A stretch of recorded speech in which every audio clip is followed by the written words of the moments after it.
week been? My week was good, It's just been, work. Baseball's now back. Love me my baseball. Is it? It is back. Oh. It's back. Speaking of baseball, Chris Brown is coming to Chicago again. Stop I it. saw him a couple years ago. Best concert ever. And you know where he's going to be? If you say the White Sox. No. Of course, because that. He's going to be at Wrigley Field. Of course. So this is when we're going. This is when you're going to get me to go there for the one time only. Sold out, but we should look. We should look into it for sure. We have to, like right now. We should. Yeah.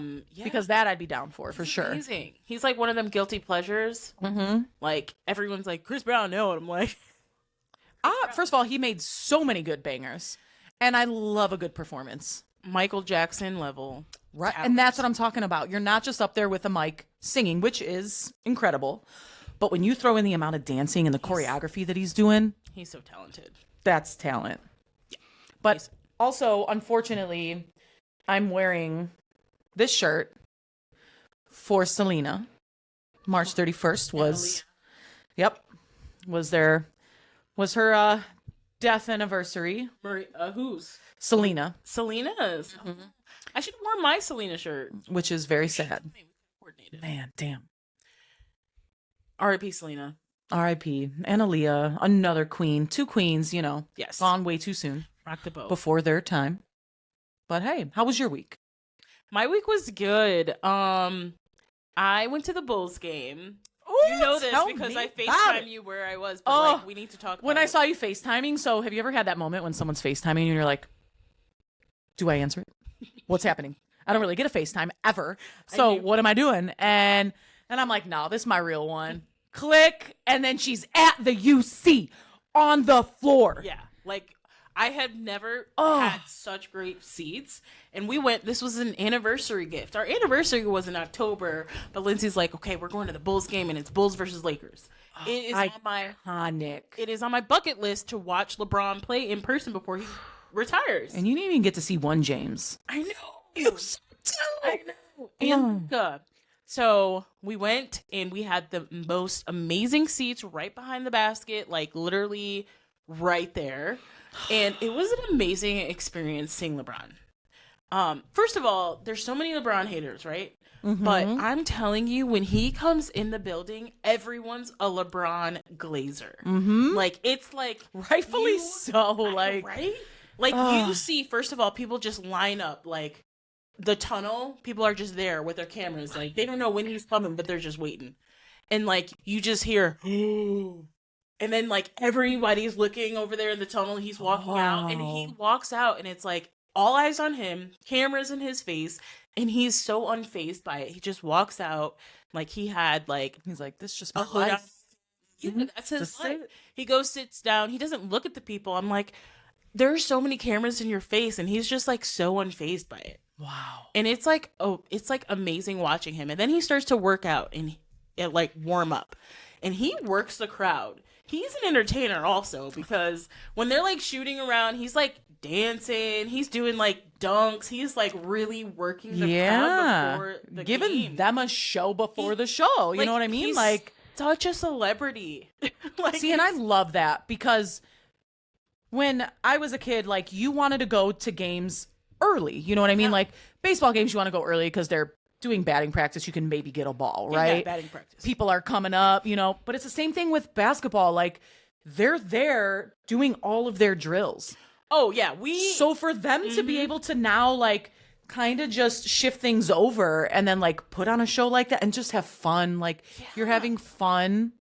And we knew it was going to happen. We went, Lindsay's like, we got to go 2 hours before to watch them warm up. Brilliant and, like, producer. We had a plan. We're like, okay, we're going to go 2 hours before. We're going to get to our seats. Mm-hmm. And then once they go back to the locker room, then we'll get our food. Like, absolutely. Like, this is the itinerary. Yeah. And it was worth it. It was amazing. And then it was so funny because Bronny was there, and like, that's his son, and he's watching his dad, like, first of all, work this entire building. Mm-hmm. Everyone's like obsessed with him, glazing him, cameras. And then Bron went to do a game with Benny the Bull, and like Bronny's just like following him around the court, like, this is my dad, like, take your kid to work day. Like, it's so cool. That's so cool. I was like, oh my God, Bronny's really just following his dad around. Right. Yeah. Good for him. It was amazing. It was a sight to see. It was amazing. I love that. Because especially like being a Bulls fan, you see the calendar, and especially right now, if this could be his last year, this could be his last moment. Why wouldn't you want to jump on those tickets, and be there and be present to be able to see the king in maybe his last time here? And you got to see us, that's so cool. I'm so jealous, but I'm so happy at the same time. So how did the game? It was the most amazing, electric game winner ending that I've ever seen in my life. This is why I love the UC. Is top 2 favorite places to be for me personally in the world. Yeah. I'm a White Sox fan. Don't at me right now. Don't even. But that's my favorite place in the world to be. Yeah. Second, UC. And the atmosphere in the Madhouse on Madison is just so electric, no matter what game it is. But that one even amplified even more. I can only imagine. So the Bulls scored 9 points in the last 12 seconds. And it was you got it. It was like a roller coaster of emotions. So play by play. So you were timeout. Which end were you sitting at? So the final basket was shot by the Bulls. I was right behind that basket. That it was made on. That it was okay. made on. So them scoring 9 points in 12 seconds. Yeah. They hit a very big important 3-pointer, Patrick Williams. Yeah. Right in front of you. That's wild, right? Okay. Mm-hmm. So then LeBron, little lackadaisical here on his pass in. He made a turnover. Turned it over, but they got it to Kobe White, which was hit another 3 to get them above, to take that lead. We were crazy at that point. At that point, the crowd was going crazy. Oh my God. That's when the guy ran down the whole full court length. It was happening. Oh we're my all God. standing. And then after that, that's when Lakers call timeout. They now get at half court. They had a really good inbounds play. I'll give it to them. That was really drawn up nicely. Layup. Yeah, and at that point we're like, oh no. I instantly thought the Bulls were done. We all did. Mm-hmm. But it was like, oh my God. So it was like a roller coaster of emotions because we're like, oh my God, Kobe White, and then Austin Reeves made that layup. And I didn't even know if the Bulls even had a timeout at all because they didn't call one. So I think they were out because they just decided to go the length of the court with 3 seconds left or however much was there. Yeah. So, but Giddey coming through that half court shot over LeBron. That's wild. I'm telling you, the UC was stunned. People were hugging. There was this guy next to me. I didn't talk to him all game, but he was like, "Oh my God, y'all were besties." That was it. Yes. Chicago though, we were the energy. It was just amazing. I was like, "Oh my God." If I was there, it was. I would have literally probably ran on the court and gotten tackled and probably arrested. But it felt like everyone there in that moment. You're a Chicago Bull. Yeah. That's it. It was the That's best game. So amazing. And I love that. Oh, I wish I could always go to a game like that. Yeah. That's wild. Worth it. So that was my week. And then I also caught up on Summer House. Ooh, same. So let's get it. This last episode because Jesse Solomon. Messy. And then there's some Carl stuff. Okay, let's take it from the top. Let me try to remember what happens, the turn of events. Okay. So first of all, Lexi's gone for the weekend. Yeah. Last episode. Mm-hmm. And Jesse Solomon was flirting with Sierra all weekend long. Being inappropriate, doing his thing. Right. And then also the Emerald thing. Emerald was having a threesome. And Jesse's first of all, when Jesse waddled his way into that room, was like, I'm going to go see what Emerald's doing with these 2 chicks. Knew what was going on in that room, first of all. So that's creepy all in and of itself. You know what's going on. And I guess he went into the room, something happened, and he ended up getting his toe sucked. Mind you, Lexi isn't here. I guess if it happens below the knees, it doesn't count. Shoot. But 37 minutes have passed in this room. Yeah, I'm not convinced that the toe was the only thing that was sucked. I think you're onto something. Something happened because he admitted that he was a little. HARD. Yeah, opposite of soft. Yes. You know what I mean? So what happened with that? So, and why were you there for 37 minutes? Honestly, It's all very suspicious. I cannot believe I was not in that room. But like, I cannot believe that somebody would have walked into that room. You're feeling some other girl that's not here. Mm-hmm. And then you like, oh, I see 3 human bodies kind of getting it on, or at least starting to. I'm going to insert myself into that, and I'm going to allow someone to now suck on my toe. Yeah. But that's it. Like, hey guys, what are you doing? Oh, I'm Jesse. I'm the funny guy. Right. You're going to suck on my toe, and I think it's funny. Hey. I like Lexi, but, below the knee doesn't matter.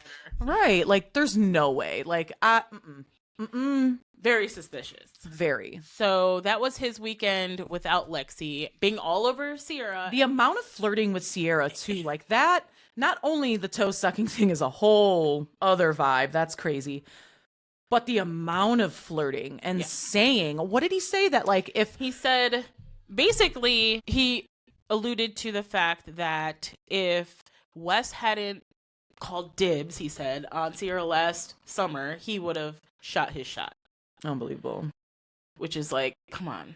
And I don't know why Sierra, she's so beautiful. She's like the most beautiful girl in the house. Literally. Why does she keep entertaining these peons? Like, Sierra, you're a queen. Like, yeah. You're the queen. Like, oh my God. She keeps entertaining them. It's just so sad. There's no reason, like, Austin, West, and now you didn't even have to give him the light of day. Like, I would have just been like, nope, skirt, you're done.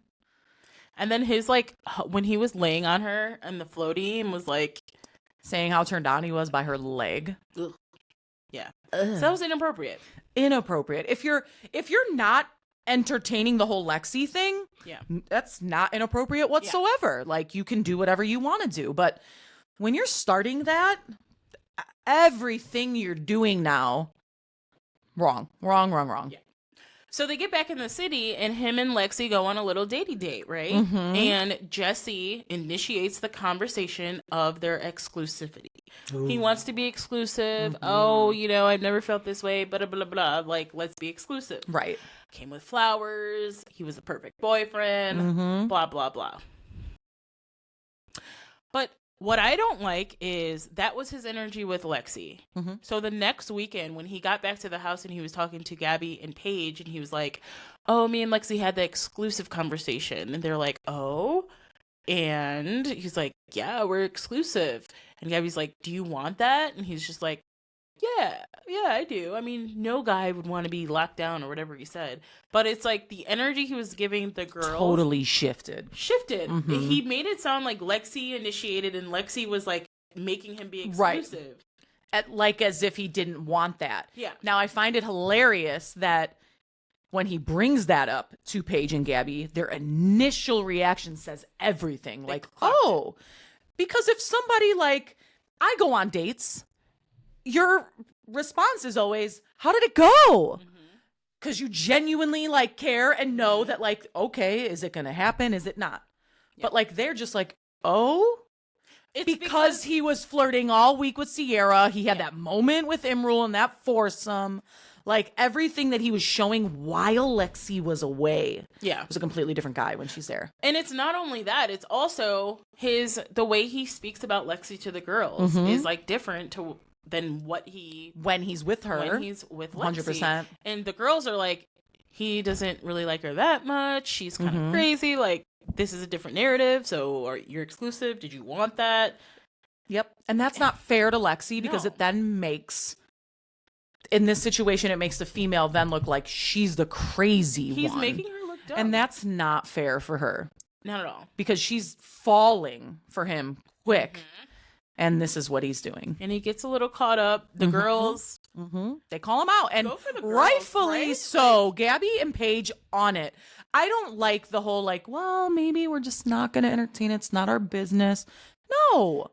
Girls have girls' backs. I love it. Absolutely. I love that they're calling him out. So you wanted to be exclusive so you could sleep with her?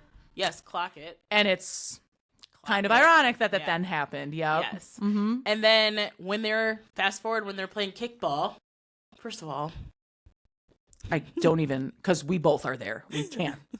Why was he sweating so much? Viewers like, West, I'm The competitive. dive. Is kickball. B-roll the dive right now because what? Like, honestly. Too much. What are we doing? And then, okay, so tangent, but like when Wes approaches Lindsay when she shows up, he's like, I talked to my mom and she said, and I asked her, okay, girl in her second trimester, what position can she play in kickball? And she said you could do this. It is like Lindsay does not need Wes to be her safety police about her pregnancy. Trust me, she's got it. Absolutely. Trust me, she knows what she can and can't do. Mm-hmm. She does not need Wes to police her body, like, and like protect her. Right. And Wes is like, give me a pat on the back. I'm so sincere. Like, come on. No one's giving that to you, buddy. Sorry. Yeah. Not So, sorry. Didn't like that. So they're at the kickball and rumblings going around about Jesse's mishappenings last week. And he's getting caught up. Sure is. As he should. Absolutely. And who did he even... I think it was Imrul who kind of threw him under there. Yeah. Bailey came back. She was there for that weekend. And good on Bailey to not just sit on that. Yeah. She was a good friend to let it get back. Because Imrul's like, Jesse, why are you acting like you weren't in the room? Because Jesse, I don't know. That's what leads me to believe that there was more than just him sitting there getting his toe sucked. Like, what did you do? Right. Because if anything, Imrul could have been like, you know what? He just got his toe sucked. Who cares? Like, and then he left. Like, did they suck it for 37 minutes? That's so gross. And whatever woman out there did that, or man, I don't know who was in there. Please, we must know. Whoever was in there doing that. I bet they signed NDAs. Like, that's nasty. That's really nasty. Yeah. So. I mean, you can put whoever's whatever, I guess, but your body, your choice. I'm just saying, you're not completely single and you're not acting like it. He was partying all day with that foot. That's nasty. Nasty. I'm nervous. So I can't wait to see what happens with that. Cannot wait. And then Lexi actually brought it up to him too at the end. I like that Lexi confronted him. Absolutely. And didn't just kind of swallow this information and kind of keep it. Like, she brought it up front. Like, rightfully so. She's falling for this guy. Yeah. So I think she did the right thing. So yeah, we'll see how that plays out. And her whole, do you see why that could make me lose a little bit of trust? Sure. 100. Sure. Jesse Solomon leaves us speechless sometimes. Like, what?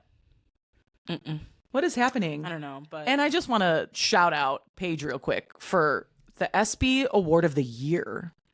For her athleticism. She might be the best kickball player I've ever seen. She carried. So I don't know why West was sweating so much, because Paige, is your back okay from carrying the team? She carried. Put some respect on her name. What else happened this season? So... Ooh, time out. The Lindsay Carl. That's wild. Okay, so Carl is opening his soft bar and cafe, non-alcoholic bar and cafe, right? So he rolls that out. Lindsay could not make it, painting and watching it dry takes a little bit of time. She couldn't make it. It's important. That's right. But we found out some timeline receipts that didn't add up in Carl's favor. Proof. Lily? Lil? Sorry. Like Phil and Lil? Phil and Lil. I always know. If you know, you know.